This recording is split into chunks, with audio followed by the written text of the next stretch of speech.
En estos programas de febrero y marzo venimos haciendo un ciclo de entrevistas especiales por los 50 años del golpe genocida y hemos entrevistado a varios compañeros, compañeras, y nos parecía que una voz fundamental también aquí en Zona Norte de todo el proceso de lucha contra la impunidad, no solo de la dictadura, sino también la impunidad actual, ¿no? Las múltiples continuidades de las violencias del pasado en el presente, nos parecía centralmente también que la voz que tenía que estar era la de la Comisión Memoria, Verdad y Justicia de Zona Norte, así que estamos en línea con una ya conocida del programa. Así es. Adriana Tahuada. Adriana, Lucho te habla, estamos aquí en vivo con Armando. Hola, buen Gracias día. por atendernos. Buenos días Bueno, a ambos y a todos los que están escuchando. Bueno, Adriana, gracias como siempre por tu gentileza y amabilidad. Bueno, queríamos charlar un poco sobre la trayectoria, ¿no? Ustedes están cumpliendo como organismo clave aquí en Zona Norte de tantas luchas, Sí. 30 años, es decir, 50 años del golpe, 30 años de la comisión, así que empezaríamos por esa cuestión, ¿no? ¿Cómo surgió allá por 1996 la comisión?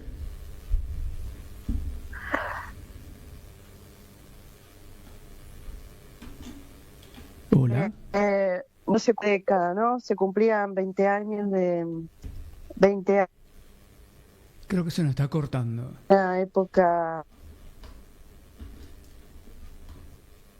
Ahí, Adriana, se entrecorta un poquito. ¿Hola, hola? Se entrecorta un poquito. Si querés, te volvemos a llamar. Dale. Dale. Bueno, ahí mientras recuperamos la comunicación decíamos, es un organismo clave aquí en Zona Norte, de protagonista de tantas acciones, de tantas luchas, y queríamos historizar un poquito todo ese proceso del surgimiento, ¿no? Decíamos de la Comisión de Zona Norte, que nacía ya por justamente 24 de marzo de 1996, ¿no? Con motivo del 20 aniversario del golpe. Y porque abarca muchas actividades Claro. de visualizaciones o visibilizaciones con las baldosas, los distintos espacios y sitios de memoria en nuestra zona, en general Zona Norte y en particular nuestros barrios, ¿no? Hacia San Isidro, Vicente López, y que fue importante como un sostén de esta lucha por memoria y verdad y justicia. Bueno, ¿no? a ver, ahí estamos en línea con Adriana. A ver si ahora sí. Ahora sí, ¿eh? Ahora Vamos sí, todavía. Sí. Bueno, buenísimo. Bueno, te decíamos, Bueno, Adriana, lo que un te poco decía, historizar sí. eso, ¿no? Esos comienzos, ¿no? De la comisión. Sí, bueno, te decía, cambios de década como estos 50 años estimulan, promueven, ¿no? Y 20 años después del golpe, en plena impunidad, y con el menemato a full, digamos, ya habiendo vendido el país, lo que surgió en un grupo de compañeros y familiares de la zona, fundamentalmente vinculada a las luchas obreras no solo, pero con una impronta fuerte de las luchas obreras en la zona de Astilleros, en Tigre San Fernando. Bueno, un grupo de compañeros deciden reunirse en la fecha, en la zona, recuperar historias, y deciden que esto se haga en la Plaza Canal, que para los que no conocen es una plaza grande que hay entre Lindera, entre Tigre y San Fernando, donde está la estación Carupá, que tiene todo un simbolismo, porque en principio es el lugar al que llegan líneas de colectivos, el tren, los obreros llegaban ahí, de allí iban a sus respectivos trabajos. Es la zona donde se realizaron asambleas, cuentan que ha habido asambleas hasta de 3.500 obreros, ollas populares, en el marco de conflictos, digamos, una plaza con historia. Entonces, en esa plaza con historia, para un 24 de marzo y en pleno tiempo de impunidad, un grupo de compañeros y compañeras, familiares, se reúnen para recordar, para hacer memoria.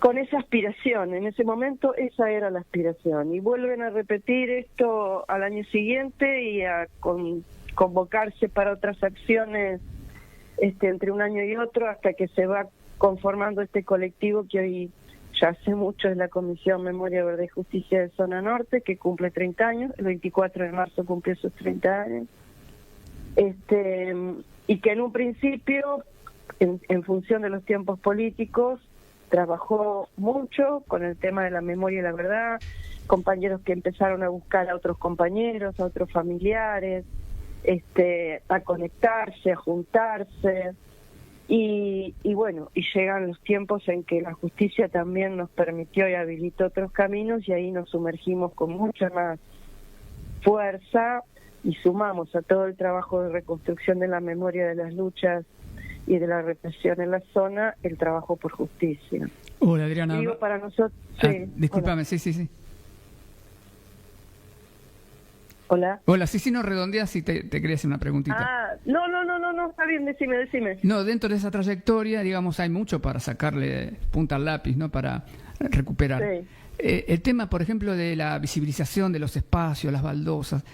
Por ejemplo, las baldosas. ¿Cuántas baldosas ya han sido colocadas en zona norte, digamos? Claro, bueno, no te puedo decir cantidad. Pero muchas. Lo que te digo es, en un principio, sí, a ver, en un principio, y el principio te lo diría ya por el 2000, no sé, 2010, 2011, 2012, nosotros empezamos a colocar algunas baldosas y las hacíamos fuera de la zona.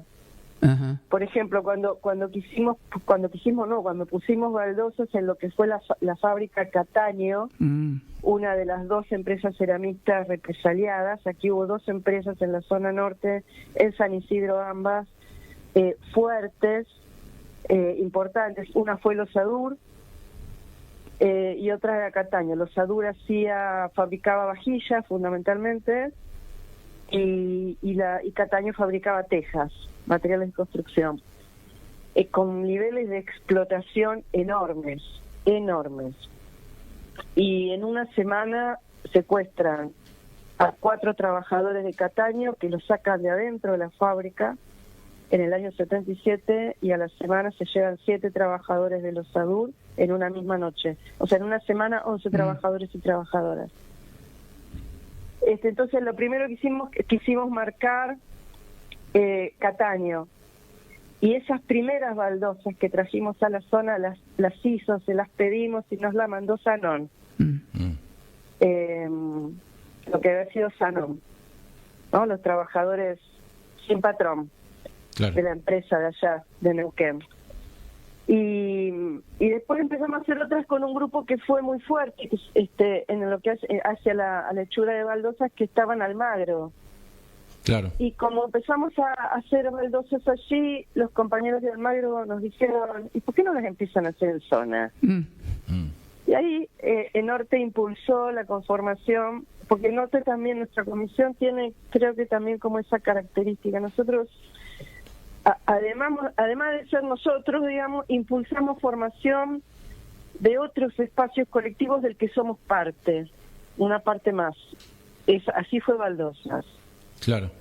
No solo Baldosas, pero digo, con Baldosas nos pasó esto. Entonces, es esto, empezamos ahí a trabajar con una impronta también, porque cada grupo de baldosas hace el trabajo a su manera, y para nosotros la impronta era que las baldosas tenían que poder hacerse junto con la familia y los compañeros. Claro. No solo colocarse colectivamente, sino que hacerse colectivamente. Bueno, y hemos incluso participado en varias. Claro. Bueno, las baldosas del ex nacional de Vicente López, bueno, obviamente vos estás muy involucrada ahí, en el Integral de Munro, en el Echeverría, en varios lugares de aquí de zona norte emblemáticos. Ahora, retomando, además de las tareas de rememoración, homenaje y demás, la comisión tiene un trabajo muy importante sobre investigación y colaboración en los juicios, ¿no? De lesa humanidad, que hemos hablado muchas veces con vos sobre el tema de los distintos juicios que se están llevando a cabo, y la comisión, ¿cuándo empieza a involucrarse también de manera decisiva en el proceso judicial, ¿no? De los crímenes de lesa humanidad? Sí, pues nosotros, el primer juicio está en la zona norte, tiene como lugar de pertenencia en términos de territorio represivo, la zona de defensa 4, que es Campo de Mayo. Y el primer juicio que se da, digamos, la característica en ese país es que los juicios por delitos de lesa humanidad se organizan, digamos, se investigan y organizan alrededor de los centros clandestinos. Entonces está la causa ESMA, la causa La Perla, ¿sí? La causa Arletti. O sea, el centro clandestino organiza la causa. Bueno, Campo de Mayo no es un centro clandestino, son decenas de centros clandestinos, con 4 fundamentalmente dentro del predio de Campo de Mayo, pero la característica aquí es que es toda la zona de defensa la que se investiga. Bueno, el primer juicio ahí es el de Negrita Avellaneda. En Munro fue. En Munro, no, el caso fue en Munro, el juicio se hizo en San Martín. En San Martín, en claro. Un espacio cedido por la Cámara. Allí se hizo el primer juicio de Campo de Mayo, que es por el caso de la familia Avellaneda. Bueno, ahí nosotros, para todos era una gran novedad. Digamos, aquí no había nadie con experiencia en este tema. Empezaron a hacerse por jurisdicción y cada uno empezó a poder hacer un camino. Claro. Bueno, yo, digo, en lo personal, con algunos compañeros, asistimos a algunas de las audiencias. Desde venía el segundo juicio, ya era un juicio más importante, no había sala de juicio. Digo, esto lo quiero resaltar porque una de las cosas que aprendimos, y lo voy a decir en particular que aprendí, es cuánto podemos hacer desde la sociedad civil organizadamente. Segundo juicio del Campo de Mayo, en los juicios no había lugar físico para los juicios orales. No había lugar. El primero lo cedió la Cámara, en San Martín no podía volver a facilitarlo. El segundo juicio se trajo a Munro. Claro, ese es el que dice Armando, el que se hizo ahí en la Sociedad de Fomento, José Hernández. No, claro, es que el primero se iba a hacer en el teatro, que no recuerdo el nombre, que queda ahí cerca de la estación, a una cuadra, el Teatro Municipal. Claro, el Centro Cultural Munro, sí. Bueno, se iba a hacer ahí. Y se organizaron, los comerciantes empezaron a hacer lío, empezaron a peticionar y entonces retiran el lugar. Y había que seguir buscando y es ahí donde se llega a lo que se conoce como una canchita, que es el centro barrial que queda sobre la calle Irigoyen, casi esquina La Paz, creo que se llama la... Sí, ahí nomás de la Plaza La Paz. Exactamente, que es, además siempre lo cuento, es en la misma cuadra, porque está señalizado, digo, hay una placa que visibiliza, es la misma cuadra de donde se llevaron a los compañeros que fueron masacrados en José León Suárez. Mira la casualidad. Sí. Entonces, no, fue para el barrio, fue una cosa impresionante. Nosotros, de hecho, hemos ido con estudiantes de la escuela también. O sea, fue una cosa muy impresionante. No, te quiero contar algo que para mí es una experiencia. Lo que hicimos ahí, fíjate, me tomo un minuto. La Comisión del Norte pensamos, bueno, la verdad es que la condición de ser oral y público de un juicio penal, todos los juicios penales son iguales, nos habilitaba, nos daba la posibilidad de ejercer un derecho y estar ahí. Entonces pensamos cómo llenar el juicio. En ese momento armamos una gran reunión a la cual vinieron sindicatos, organizaciones políticas, organizaciones sociales, y organizamos que cada uno iba a tomar un día para llevar asistencia. Salvo la 26 de julio, como tenía en el caso de el compañero fundador, que era Scarpati, ellos garantizaron tener gente todos los días. Pero después nos dividimos para que cada uno pudiera garantizar. O sea, se fue armando colectivo, fuimos armando una experiencia de manera colectiva. Bueno, se produce ese juicio, la verdad que la experiencia fue maravillosa, seguíamos sin espacio de juicio. El siguiente juicio se hizo en un teatro que proporcionó San Martín, cerca de donde se produjo la masacre de José León Suárez. O sea, bien alejado, bien incómodo. Ahí se condena por primera vez a Patti. Y empezamos a darnos cuenta que se necesitaba un lugar fijo, porque se complicaba. Después hubo juicios que se hicieron en la misma sala de juicio del tribunal, donde casi no entraba gente, aquí en la calle Villate al 2100. Y entonces, ¿qué hicimos? Nos presentamos una nota. Una cosa que aprendimos es que uno, para pedir cosas, tiene que saber dónde pedirlas, porque si las pedís en la ventanilla equivocada no llegas nunca a destino. Y esto parece una tontera, pero no lo es. La infraestructura, o sea, los lugares físicos, son obligación de proveerlos dentro del Poder Judicial del Consejo de la Magistratura. Si vos necesitas personal, tenés que ir a la Corte. si vos necesitas infraestructura tenés que ir al Consejo de la Magistratura. Hicimos una nota y la presentamos en mesa de entrada. Durante un año yo personalmente seguí ese trámite, un año, de ver en qué oficina estaba, qué había que hacer, quién tenía que firmar, a dónde iba, si la pasaban de una oficina a la otra. Al año alquilaron el lugar de Pueyrredón. La sala de Pueyrredón, donde hoy se hacen los juicios de lesa, es producto, tener esa sala es un producto de la sociedad civil organizada. Así, ¿entendés? Uno a veces llega a destino y a veces no, pero si no lo intenta, no llegamos seguro. Y la sala está, claro. Y a partir de que tuvimos la sala, pudimos dar un paso más, que es, teniendo un lugar fijo, podemos anticipar. Y si podemos anticipar, podemos empezar a trabajar con los jóvenes. Y empezamos a llevar, hicimos la primera experiencia de capacitación docente para llevar los pibes después al juicio, la hicimos nosotros, con la sociedad civil, nuevamente, la Comisión de Norte, como pata de los derechos humanos, la Universidad de 3 de Febrero como pata académica y SUTEBA como pata de los trabajadores organizados. ¿Y con hoy, esos 3 patas? Sí. Se hizo la primera experiencia conocida como yo fui al juicio con mi profe. Sí. Y yo te quiero llevar al presente ahora, de esa historia de tantos años. Hoy, ¿en qué situación están los juicios? Y te hago una pregunta que veníamos charlando con Lucho, desde el punto de vista informativo, respecto a qué pasa con los responsables de genocidio de la Iglesia. ¿Hay juicios también? Además ya el conocido de von Bernis, ¿no? A ver, sí, la situación es la siguiente. Los juicios siguen, en este momento creo que hay 12 juicios abiertos. Siguen.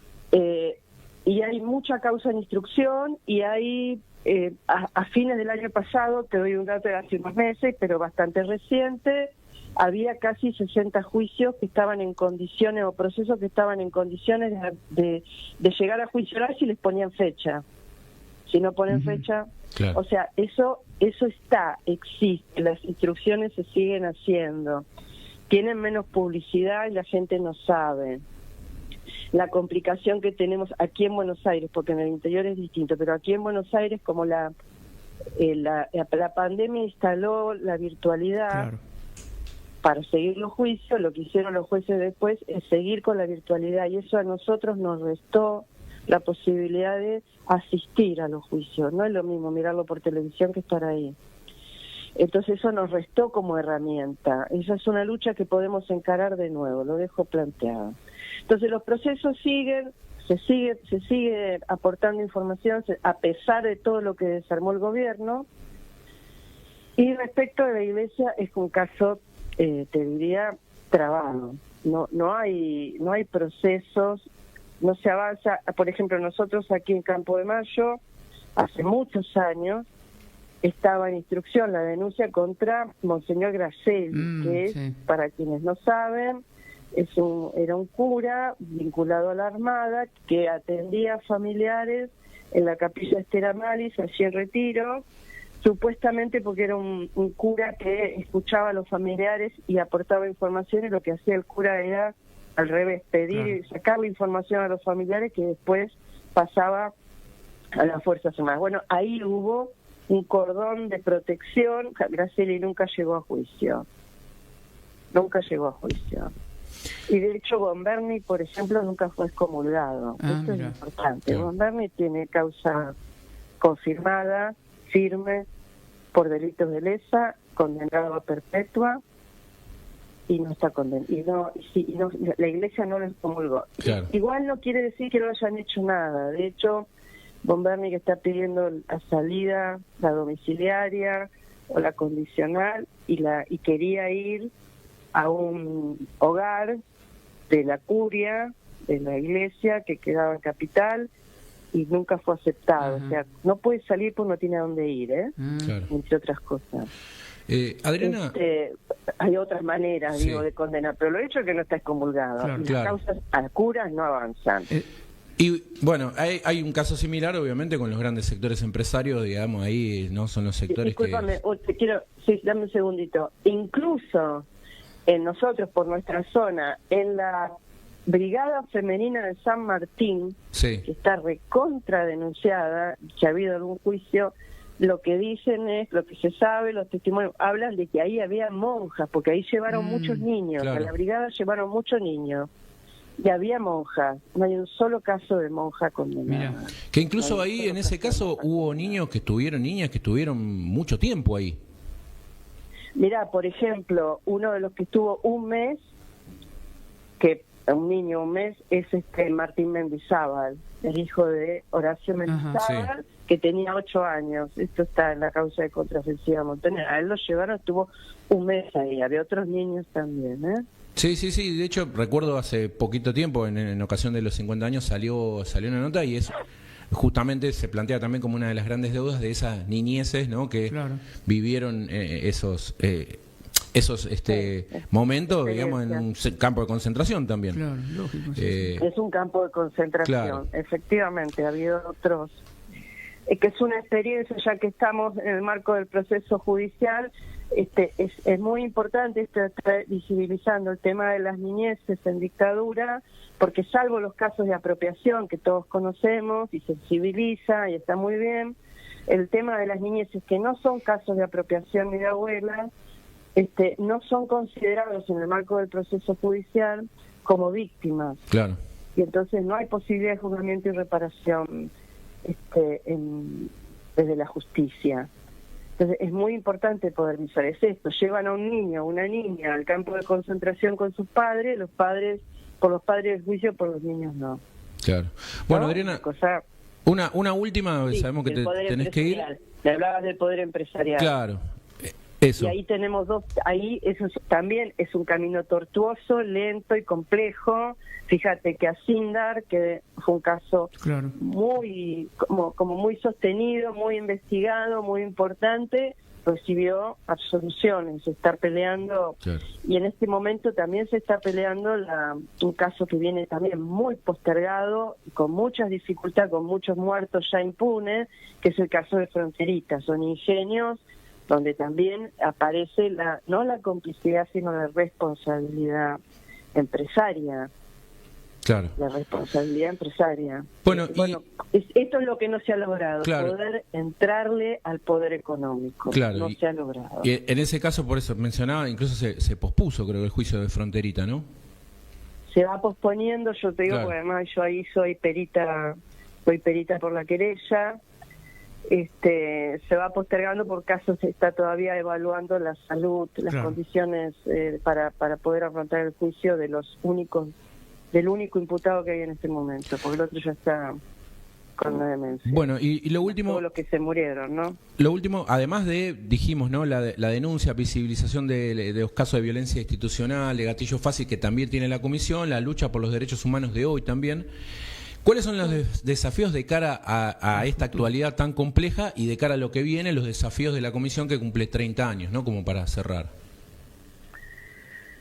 Nosotros seguimos teniendo nuestro fuerte, porque es ahí donde nosotros hemos hecho experiencia y donde nos plantamos, porque creemos que es el aporte que podemos. Digo, uno puede hacer muchas cosas, pero también hay que poder reconocer, o es bueno reconocer cuál es el diferencial que uno tiene, ¿no? ¿Dónde puedes aportar un poco más? O algo distinto, ¿no? Y bueno, Memoria, Verdad y Justicia sigue siendo sigue siendo nuestro camino. En este momento además estamos como con mucho interés en potenciar algo que yo te decía que nosotros tenemos, que es la posibilidad de seguir armando red a nivel nacional y federal en todo lo que hace a la tarea de Memoria, Verdad y Justicia, siempre respetando, porque yo esto lo reivindico mucho en nuestro colectivo, siempre respetando las características particulares. No tenés que hacer lo que yo hago, yo no tengo que hacer lo que haces vos, lo que tenemos es que poder complementarnos y ver y potenciarnos, ¿no? Ver qué es lo común, respetando identidades. Exacto. Entonces, esto a nivel nacional para nosotros es muy fuerte también. Y poder proyectar y sostener algo que están intentando todo el tiempo, serruchar, debilitar. Creo que los 50 años son el fruto de mucha gente trabajando mucho, de muchos trabajando mucho. y toda una historia construida que nos permitió llegar a esa contundencia que hoy hace que todo aquello que se mencionaba como indulto, perdones y amnistías no puedan tener cabida. Claro. No puedan tener cabida porque hubo un pueblo que numéricamente dio respuesta al negacionismo. Ujú. Entonces el desafío es poder sostener eso, es la transmisión. La transmisión es el gran desafío que tuvimos, tenemos y tendremos, ¿no? Cómo seguir esa cadena que no se corte, con buena calidad de información, que no se nos vacíe. No queremos que los desaparecidos sean remera, Claro, está bien. ¿no? Queremos que tengan sustancia, recuperar lucha, porque el desaparecido expresa una lucha. El desaparecido es producto de la represión, pero la represión tiene que ver con una lucha, ¿qué hubo atrás? Claro. El por qué, ¿no? Entonces, ese por qué y ese para qué, que no empieza en el 70, que además es heredero de otras luchas, bueno, esa cadena de transmisión hay que poder sostenerla, y eso requiere empeño, claridad, buscar las maneras, entonces, eso todo el tiempo, y en simultáneo y en la medida de las posibilidades, ir viendo cómo uno se suma, apoya otras luchas y otras violaciones de derechos humanos. Pero esta es mi forma, es una parte, algo que yo pienso, digo, nuestro diferencial está acá. Entonces, esto no hay que descuidarlo. Bueno, Adriana, bueno, te agradecemos mucho como siempre y bueno, seguramente en breve te estaremos volveremos a hablando llamar nuevamente. por alguna cuestión ¿Cómo no? relacionada al juicio y demás. ¿Cómo Un no? abrazo grande. Encantada Gracias. y muchas gracias.